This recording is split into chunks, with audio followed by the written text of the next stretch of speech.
Actually cinema ಶುರುವಾಗಿದ್ದು ಇಲ್ಲಿಂದನೇ ಈ ಪ್ರಿವ್ಯೂ ಥಿಯೇಟ್ರಿಂದನೇ ಶುರುವಾಯಿತು.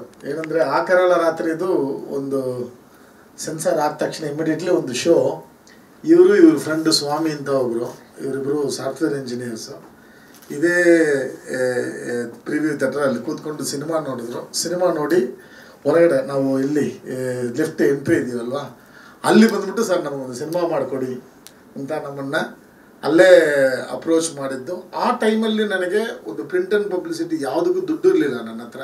ಸೊ ನಾನು ಅವ್ರ ಹತ್ರ ಒಂದೇ ಒಂದು ಕೇಳಿದೆ, ಸರ್ ನಾನು ಅನ್ಕಂಡೀಷನ್ ನಿಮ್ಗೆ ಸಿನಿಮಾ ಮಾಡಿಕೊಡ್ತೀನಿ, ಈಗ ನನಗೆ ಹೆಲ್ಪ್ ಮಾಡಿ, ಸ್ವಲ್ಪ ಪ್ರಿಂಟ್ ಆ್ಯಂಡ್ ಪಬ್ಲಿಸಿಟಿಲಿ ದುಡ್ಡು ಕಮ್ಮಿ ಇದೆ, ಏನೋ ದುಡ್ಡು ಇದ್ರೆ ಕೊಡಿ ಅಂತ ಹೇಳಿದ್ರೆ ಒಂದು 3 ಲಕ್ಷ ರೂಪಾಯಿ ನನಗೆ ದುಡ್ಡು ಕೊಟ್ಟರು.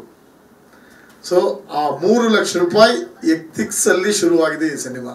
Actually 3 lakhs rupees immediately next ಡೇನು ಏನೋ ವಿದಿನ್ 2 days ನನಗೆ 3 ಲಕ್ಷ ರೂಪಾಯಿ ಕೊಟ್ಟರು. Without anything just 3 lakhs rupees ಕೊಟ್ಟರು. ಅದು ದೊಡ್ಡ ಹೆಲ್ಪ್ ಆಯಿತು ನನಗೆ ಆ ಕರಾಳ ರಾತ್ರಿ ರಿಲೀಸ್ ಮಾಡೋಕ್ಕೆ. ಸೊ ಅಷ್ಟೇ ಒಂದು ಇದರಲ್ಲಿ ಶುರುವಾಗಿದ್ದು ತ್ರಯಂಬಕಂ ಸಿನಿಮಾ. ಇದು ಸೊ ಸೆಂಟಿಮೆಂಟಲಿ ಎಲ್ಲಿ ಶುರುವಾಯಿತು ಅದೇ ಒಂದು ಥಿಯೇಟ್ರಲ್ಲಿ ಒಂದು ಸಿನಿಮಾದ ರಿಲೀಸ್ದು ಒಂದು ಪ್ರೆಸ್ ಮೀಟ್ ನಡೀತಾ ಇರೋದು. Emotionally sentimentally I feel very great. Okay, coming back to the cinema. ಇವ್ರು ಬಂದು ಒಂದು ನಾನು ಆಲ್ರೆಡಿ ನೀವು ನನಗೆ ಇದು ಏನೋ GT ಮಾಲಲ್ಲಿ ಟ್ರೈಲರ್ ರಿಲೀಸ್ ಟೈಮಲ್ಲಿ ಒಂದು ವಿಷಯ ಹೇಳಿದ್ದೆ. I don't know how many of you remember. ಅವ್ರು ಬಂದು ನಮ್ಮ ಹತ್ರ ಒಂದು ಕಾನ್ಸೆಪ್ಟ್ ಹೇಳಿದ್ರು, ಈ ಥರ ನಮ್ಮ ಹತ್ರ ಒಂದು ಕಾನ್ಸೆಪ್ಟ್ ಇದೆ ಸರ್, ಅದನ್ನು ಸಿನಿಮಾ ಮಾಡಿ ಎನ್ನುವಾಗ ಅದರಲ್ಲಿ ಬೇರೆ ಬೇರೆ ಸಿನಿಮಾಗಳದ್ದು ಶೇಡ್ಗಳು ನನಗೆ ಕಾಣಿಸ್ತಾ ಇತ್ತು. ನಾನು ಈ ಸೆಟ್ ಸರ್, ಈಗ ನಾನು 3 ಲಕ್ಷ ರೂಪಾಯಿ ತೊಗೊಂಡಿದ್ದೀನಿ ನಿಮ್ಮ ಹತ್ರ, ಇನ್ನೊಂದಷ್ಟು ಕೇಳ್ತೀನಿ ಕೊಡ್ತೀರಾ? ಅದು ಮಿನಿಮಮ್ಮೇ ಇರುತ್ತೆ. ನಾನು ಸಿನಿಮಾ ಮಾಡಿಕೊಟ್ಬಿಟ್ಟು ಫಿಟ್ ಆಗೋದಕ್ಕೆ ಸಿನಿಮಾ ಮಾಡೋದು ಬೇಡ. ಒಂದು ಸಿನಿಮಾ ಮಾಡುವಾಗ ಇವತ್ತು ನನಗಿರೋ ಮೆಚುರಿಟಿಗೆ, ಅಂದರೆ ನನ್ನ ಒಂದು 16 years ಟ್ರಾವೆಲ್ ಕನ್ನಡ ಇಂಡಸ್ಟ್ರಿಯಲ್ಲಿ ಚೂರು ಹಾನೆಸ್ಟಿ, ಎಥಿಕ್ಸ್ ಅದೆಲ್ಲ ಚೂರು ಜಾಸ್ತಿನೇ ಗೇನ್ ಮಾಡಿದ್ದೀನಿ. ಈಗ ಇನ್ನೊಬ್ಬರ ಕಂಟೆಂಟ್, ಇನ್ನೊಬ್ಬರ ವಿಷಯಗಳನ್ನ ತುಂಬ ಇನ್ಸ್ಪೈರ್ ಮಾಡಿ ಸಿನಿಮಾ ಮಾಡೋದು ತಪ್ಪಾಗುತ್ತೆ ಅಂತ ಈಗೆಲ್ಲ ತುಂಬಾ ಅನಿಸ್ತಾ ಇದೆ. ಸೊ ಬೇರೆ ಬೇರೆ ಸಿನಿಮಾಗಳು ಶೇಡ್ಸ್ ಇರೋದ್ರಿಂದ ನಿಮ್ಮ ಹತ್ರ ನಿಮ್ಮ ಸಿನಿಮಾದ ಒಂದು ಏನೋ ಒಂದು ಬೇಸಿಕ್ ಕಾನ್ಸೆಪ್ಟ್ ಇಟ್ಕೊಂಡು ನೀವು ಹೇಳ್ತೀರೋ, ಆ ಕಾನ್ಸೆಪ್ಟ್ ಇಟ್ಕೊಂಡು ನಾನೊಂದು ಸ್ಟೋರಿ ಬರಿತೀನಿ, ನಾನೊಂದು ಸ್ಕ್ರೀನ್ ಪ್ಲೇ ಬರಿತೀನಿ, ನಿಮಗೆ ಇಷ್ಟ ಆದರೆ ಸಿನಿಮಾ ಮಾಡಿ ಅಂತ ಹೇಳಿ ಒಂದು 15 to 20 days ಟೈಮ್ ತೊಗೊಂಡು ಅವರು ಏನು ಸಿನಿಮಾ ನನಗೆ ಒಂದು ಕತೆ ಅಂತ ಹೇಳಿದ್ರು, ಅದರಲ್ಲಿ ಯಾವ ಥರ ಸಿನಿಮಾಗಳೆಲ್ಲ ಇದಕ್ಕೆ ಮುಂಚೆ ಬಂದಿದೆ ಅಷ್ಟು ಶೇಡ್ಸ್ನು ಫಸ್ಟ್ ಮೈನಸ್ ಮಾಡಿದೆ. ಇದು ಬೇಡ, ಇದು ಬೇಡ, ಇದು ಬೇಡ ಬೇಡ. ಓಕೆ, ಉಳಿದಿದ್ದು ಅವ್ರ ಹತ್ರ ಏನೋ ಒಂದು ವಿಷಯ ಇದೆ, ಒಂದು ಅಪ್ಪ ಮಗಳು ಫ್ಯಾಂಟಸಿ ಮತ್ತು ರಿಯಾಲಿಟಿ ಮಧ್ಯದಲ್ಲಿ ಒಂದು ಟ್ರಾವೆಲ್ ಇದೆ, ಅದರಲ್ಲಿ ಒಂದು ಥ್ರಿಲ್ಲರ್ ಇದೆ, ಇಷ್ಟು ಮಾತ್ರ ಅವ್ರ ಕಾನ್ಸೆಪ್ಟ್ ಉಳಿದಿತ್ತು. ದೆನ್ ತುಂಬ ದಿವಸದಿಂದ ನಾನು ಈ ನವಪಾಷಾಣದ ಬಗ್ಗೆ ಒಂದಷ್ಟು ವಿಷಯಗಳು ಓದ್ತಾ ಇದ್ದೆ. ನವಪಾಷಾಣ ಅದು ರಿಲೇಟೆಡ್ ಆಗಿ ಒಂದಷ್ಟು ಸಿದ್ಧ ಪುರುಷರುಗಳು ಅವ್ರ ಬಗ್ಗೆ ಒಂದಷ್ಟು ಬುಕ್ಸು ಓದ್ತಾ ಇದೆ. ಅದು ತುಂಬ ದಿವಸದಿಂದ ಇದು ಸಿನಿಮಾದಲ್ಲಿ ಬಂದಿಲ್ಲ, ಅದು ಯಾವ ಸಿನಿಮಾದಲ್ಲಿ ಯಾರು ಯೂಸೇ ಮಾಡಿಲ್ಲ ಅನ್ನೋದು ಒಂದು ತಲೆಯಲ್ಲಿ ಇತ್ತು. ಸೊ ಅದನ್ನು ತೊಗೊಂಡು ಬಂದು ಇದರಲ್ಲಿ ಬ್ಲೆಂಡ್ ಮಾಡಿ ಐ ಮೇಡ್ ಎ ಸ್ಟೋರಿ.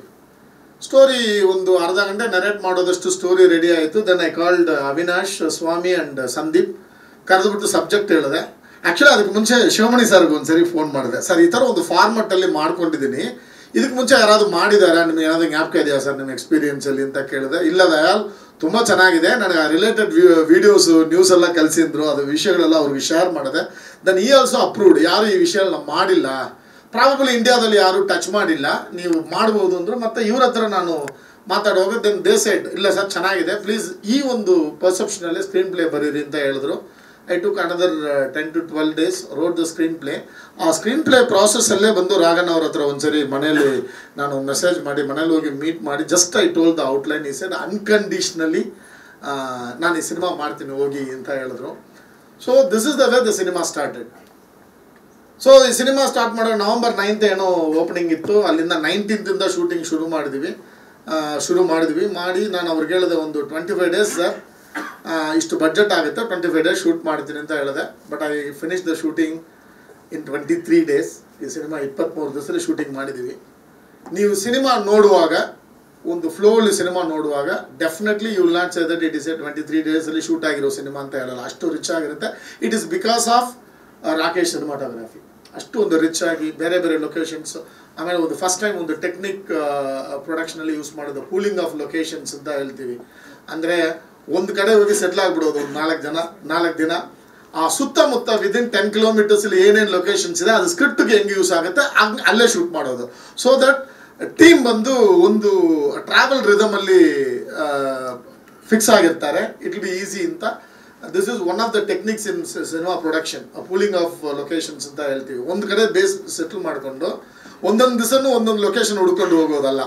ಏನು ಸರ್? ಹೌದು ಸರ್. ಸೊ ಒಂದೇ ಕಡೆ ಆ ಥರ ನಾವು ಸೆಲೆಕ್ಟ್ ಮಾಡಿದ್ದು ನಂದಿ ಹಿಲ್ಸ್. ಆ್ಯಕ್ಚುಲಿ ನಂದಿ ಹಿಲ್ಸಲ್ಲಿ ಹೋಗಿ ಒಂದು 5-6 ಡೇಸ್ ಕ್ಯಾಂಪ್ ಥರ ಮಾಡಿ ಅಲ್ಲಿ ಸುತ್ತ ಏನೇನು ಲೊಕೇಶನ್ ನಮ್ಮ ಸಿನಿಮಾಗೆ ಸೂಟ್ ಆಗುತ್ತೆ ಅಷ್ಟನ್ನು ಮಾಡಿಕೊಂಡು ಒಂದು ರಿಚ್ ಆಗಿ ಸಿನಿಮಾ ಬಂದಿದೆ. First time I can say ನವಪಾಷಾಣ ಅನ್ನೋ ಒಂದು ವಿಷಯನ ತಂದಿದ್ದೀನಿ. ಅದನ್ನ ಬಗ್ಗೆ ತುಂಬ ನಾನು ಮಾತಾಡೋದು ಬೇಡ ಅನಿಸುತ್ತೆ. ಸಿನಿಮಾ ನೋಡುವಾಗ ಆ ಥ್ರಿಲ್ ನಮಗೆ ಮಿಸ್ ಆಗಿಬಿಡುತ್ತೆ. This is definitely a wonderful thriller with lot of emotions. ಅಪ್ಪ ಮಗಳು ಮಧ್ಯದಲ್ಲಿ ನಡೀತಾ ಇರೋ ಒಂದು ಅಷ್ಟು ಎಮೋಷನ್ಸ್ ಜೊತೆ ಒಂದು ವಂಡರ್ಫುಲ್ ಥ್ರಿಲ್ಲರ್ ಆಗಿ ಬಂದಿದೆ. 16th ಸಿನಿಮಾ ರಿಲೀಸ್ ಆಗ್ತಾ ಇದೆ. 19th ಸಿನಿಮಾ ರಿಲೀಸ್ ಆಗ್ತಾ ಇದೆ. 16th ಪ್ರೀಮಿಯರ್ ಶೋ ಮಾಡ್ತಾ ಇದ್ದೀವಿ GT ಮಾಲಲ್ಲಿ. ಆ್ಯಸ್ ಯೂಶ್ವಲ್ ನನಗೆ ಇದನ್ನು ನಮ್ಮದು ಅವಿನಾಶ್ದು ಒಂದು ಯಾವಾಗಲೂ ಒಂದು ಡೆಸಿಷನ್ ಇದು. ನಮ್ಮ ಕಂಟೆಂಟ್ ಚೆನ್ನಾಗಿದ್ದರೆ 17th ಹೋಲ್ತಾರೆ, ಕಂಟೆಂಟ್ ಚೆನ್ನಾಗಿಲ್ಲ 17th ಉಗಿತಾರೆ ಇಷ್ಟೇ. ಅಂದರೆ ನೆಕ್ಸ್ಟ್ ಡೇ ಎರಡೇ ಆಪ್ಷನ್ ಇರೋದು. ಸಾಟರ್ಡೆ ಉಗಿಸ್ಕೊಳ್ಳೋದು ಬದಲು ವೆಡ್ನೆಸ್ಡೇ ಉಗಿಸ್ಕೊಳ್ಳೋಣ, ಇಲ್ಲ ಸಾಟರ್ಡೆ ಹೊಗಳ್ಕೊಳ್ಳೋದು ಬದಲು ವೆಡ್ನೆಸ್ಡೇ, ಇಷ್ಟೇ ತಾನೇ difference. It is not going to change anything. ನಮ್ಮ ಕಾನ್ಫಿಡೆನ್ಸ್ ಇರೋದ್ರಿಂದ ನಾವು ಕಂಟೆಂಟ್ ಜೊತೆ ಹೋಗ್ಬಿಡೋಣ ಅನ್ನೋದು ನಮ್ಮ formula, which I started with Galipata. Without consent of Yogaraj Bhat, I said no, we are going to do the as the executive producer, this is my decision. Hindi ಸಿನಿಮಾಗಳ ಥರ content ಚೆನ್ನಾಗಿದೆ ತಾನೇ, ಬನ್ನಿ ಹೋಗೋಣ ಅಂತ ಟ್ಯೂಸ್ಡೇ ಮಾಡಿದ್ದೆ ನಾನು. ಅಂದರೆ ಇವರೇ ಅದಕ್ಕೂ PR. So from there I am doing this. ನನ್ನ ಕಂಟೆಂಟ್ ಮೇಲೆ ನನ್ನ ಕಾನ್ಫಿಡೆನ್ಸ್ ಇದೆ. 3 ಡೇಸ್ ಮುಂಚೆ ನಾನು ಪ್ರೊಜೆಕ್ಟ್ ಮಾಡ್ತೀನಿ. ಎಲ್ಲೋ ಒಂದು ಕಡೆ ಆ ಕಾನ್ಫಿಡೆನ್ಸ್ ಯಾವತ್ತೂ ಬಂದು ನಾನು ಒಂದು ತುಂಬ ಪ್ರೌಡಾಗಿ ಹೇಳ್ಕೊಳ್ತೀನಿ, ನಿಮ್ಮ ಕಡೆಯಿಂದ ಪರ್ಟಿಕ್ಯುಲರ್ಲಿ ಈ ಮೀಡಿಯಾ ಸೊಸೈಟಿಯಿಂದ ಯಾವತ್ತೂ ನಾನು ಕೆಟ್ಟ ಸಿನಿಮಾ ಮಾಡಿದ್ದೇನೆ ಉಗಿಸ್ಕೊಂಡಿಲ್ಲ ನಾನು. ಅದರಲ್ಲಿ ತುಂಬ ಪ್ರೌಡಾಗಿ ಹೇಳ್ಕೊಳ್ತೀನಿ. Out of my 16 cinemas at least I will say ಒಂದು 10 ಸಿನಿಮಾಗಂತೂ ಸೂಪರ್ ಸಿನಿಮಾ ಮಾಡಿದ್ದಾನೆ, ಬೇರೆ ಥರ ಏನೋ ಟ್ರೈ ಮಾಡಿದ್ದಾನೆ ಅಂತ ನಾನು ನಿಮ್ಮಿಂದ ನಾನು ರಿವ್ಯೂಸ್ ತೊಗೊಂಡಿದ್ದೀನಿ. ಆ ಕಾನ್ಫಿಡೆಂಟೇ ಪ್ರಾಬಬ್ಲಿ ನೀವು ಕೊಟ್ಟಿರೋ ಆ ಕಾನ್ಫಿಡೆಂಟೇ. ಫಸ್ಟ್ ನೀವು ಇಷ್ಟಪಟ್ಬಿಟ್ರೆ ಜನ ಇಷ್ಟಪಟ್ಬಿಡ್ತಾರೆ ಅನ್ನೋ ಒಂದು ಬಿಲೀಫ್ ಅದು, ಅಂಡ್ ನಿಜ ಕೂಡ ಅದು. ಸೊ ಅದರಿಂದ 16th ಇದು ಇರುತ್ತೆ, ಪ್ರೀಮಿಯರ್ ಶೋ ಇರುತ್ತೆ 6:30 GT ಮಾಲಲ್ಲಿ. PRO will inform you. ತುಂಬ ಖುಷಿಯಾಗಿ ಹೋಗ್ತೀರಾ. ಆ ಕರಾಳ ರಾತ್ರಿ ನೋಡಿಬಿಟ್ಟು ಹೋಗುವಾಗ ಏನು ಖುಷಿಯಲ್ಲಿ ಹೋದ್ರೆ ಅದಕ್ಕಿಂತ ಒಂದು ಜಾಸ್ತಿ ಖುಷಿಯಾಗಿ ಹೋಗ್ತೀರಾ ಅನ್ನೋ ಕಾನ್ಫಿಡೆನ್ಸ್ ಇದೆ ನನಗೆ. ಸೆಕೆಂಡ್ ಹಾಫ್ ಅಂತೂ ತುಂಬಾ ಚೆನ್ನಾಗಿದೆ. ಸೊ ಮೈ ಟೆಕ್ನಿಷಿಯನ್ಸ್ ಎಲ್ಲರೂ ಚೆನ್ನಾಗಿ ಕೆಲಸ ಮಾಡಿದ್ದಾರೆ. ರಾಕೇಶ್ ಆಗಲಿ, ಹೊಸ ಹುಡುಗ ಸುನಿಲ್ ಕಾಶ್ಯಪ್ ಅಂತ ಎಡಿಟರು, ಅವ್ರು ಸ್ಟೇಜಿಗೆ ಕರೆದಿಲ್ಲ, ಅಲ್ಲಿಂದ ಕೈ ತೋರಿಸ್ಬಿಡಿ. ಫಸ್ಟ್ ಸಿನಿಮಾ ಅವ್ರಿಗೆ, ಅದನ್ನು ಅವ್ರನ್ನ ಸೆಲೆಕ್ಟ್ ಮಾಡುವ ರೀತಿಯೂ ಹೇಳಿದೆ. ಸುಮ್ಮನೆ ಆನ್ಲೈನ್ ಎಡಿಟರ್ ಆಗಿ ನಾನು ನಂದಿ ಹಿಲ್ಸಿಗೆ ಕರೆದೆ. ಅವನು ಮಾಡುವ ರೀತಿ ಇಷ್ಟ ಆಯಿತು. ನೀವೇ ಈ ಸಿನಿಮಾ ಎಡಿಟರ್ ಅಂದ್ಬಿಟ್ಟು ಶ್ರೀ ಕ್ರೇಜಿ ಮೈನ್ಸ್ ಔಟ್ ಆದರೂ ಇವರು ಒಳಗಡೆ ಬಂದರು. ಫಸ್ಟ್ ಸಿನಿಮಾ ಅವ್ರಿಗೂ. ರಾಕೇಶ್ ಒಳ್ಳೆ ಕೆಲಸ ಮಾಡಿದ್ದಾರೆ ಆ್ಯಸ್ ಎ ಕ್ಯಾಮ್ರಾಮನ್. ಆಮೇಲೆ ನಾವು ಯಾವತ್ತೂ ನಮ್ಮ ಹತ್ರ ಏನು ಕ್ಯಾಮ್ರಾ ಇದೆ, ನಮ್ಮ ಹತ್ರ ಏನಿದೆ ಅದರಲ್ಲಿ ಶೂಟ್ ಮಾಡೋರು ನಾವು. ಸೊ ನಾವು ಇದ್ರೆ ಶೂಟ್ ಮಾಡಿರೋದು ಬಂದು ತುಂಬ ಮಿಡ್ ರೇಂಜ್ ಒಂದು ಕ್ಯಾಮ್ರಾ, ರೆಡ್ ಡ್ರ್ಯಾಗನ್ ಅಂತ ಒಂದು ಕ್ಯಾಮ್ರಾ, ಲೆನ್ಸು CP2 ಲೆನ್ಸಲ್ಲಿ ಶೂಟ್ ಮಾಡುವಾಗ ಮಾಡಿದ್ದೀವಿ. But when you see in the screen ಇದು ಯಾವುದೂ ನಿಮ್ಮ ತಲೆಯಲ್ಲಿ ಇರಲ್ಲ. ಇವತ್ತು ನಾನು ಏನು ಹೇಳಿದ್ದೀನಿ ಇದು ಯಾವ ಸ್ಟೇಟ್ಮೆಂಟು ನಿಮ್ಮ ತಲೆಯಲ್ಲಿರೋ ಅಷ್ಟು ರಿಚ್ ಆಗಿರುತ್ತೆ. ಐ ಬಿಲೀವ್ ಇನ್ ಏನೇ ಇದ್ರೂ ಒಬ್ಬ ಟೆಕ್ನಿಷಿಯನ್ ಚೆನ್ನಾಗಿದ್ದರೆ ಏನು ಫೆಸಿಲಿಟೀಸ್ ಇದ್ರೂ ಏನು ಔಟ್ಪುಟ್ ಅವನು ಅಚೀವ್ ಮಾಡಬೇಕು ಅದನ್ನು ಅಚೀವ್ ಮಾಡ್ತಾನೆ ಅನ್ನೋ ಒಂದು ಕಾನ್ಫಿಡೆನ್ಸ್ ಇರೋನು ನಾನು. ಅದರಿಂದ ತುಂಬ ರಿಚ್ ಆಗಿ ಶೂಟ್ ಮಾಡಿದ್ದಾರೆ.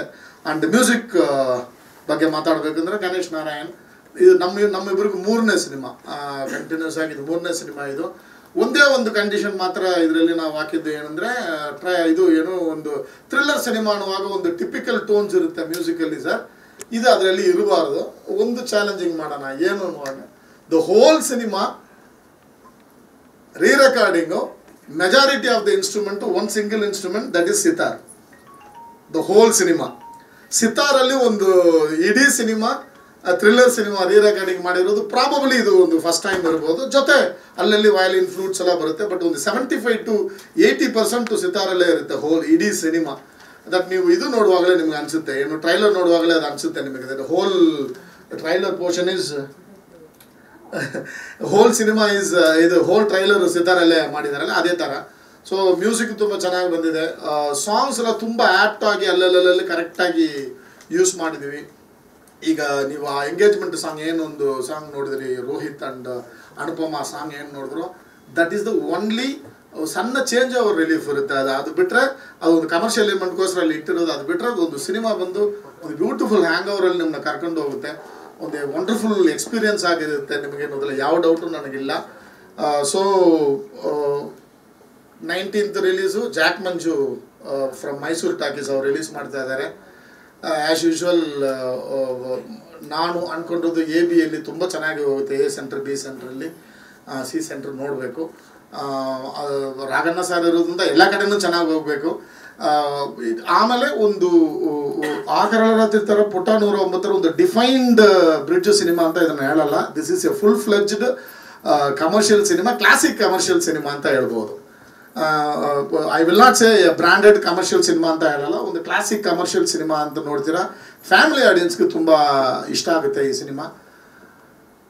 ಸೊ ಒನ್ಸ್ ಅಗೈನ್ ಎಲ್ಲರೂ ನಾನು ಕೇಳ್ಕೊಡೋದಿಷ್ಟೇ, ಡೆಫಿನೆಟ್ಲಿ ಒಂದು ಒಳ್ಳೆ ಸಿನಿಮಾ ಮಾಡಿದ್ದೀನಿ. Once again in the series 5th cinema ಒಳ್ಳೆ ಸಿನಿಮಾ ಮಾಡಿದ್ದೀನಿ. 16th ಬನ್ನಿ, ಸಿನಿಮಾ ನೋಡಿ, ನಿಮ್ಮ ಸಪೋರ್ಟ್ ನಮಗೆ ಬೇಕು.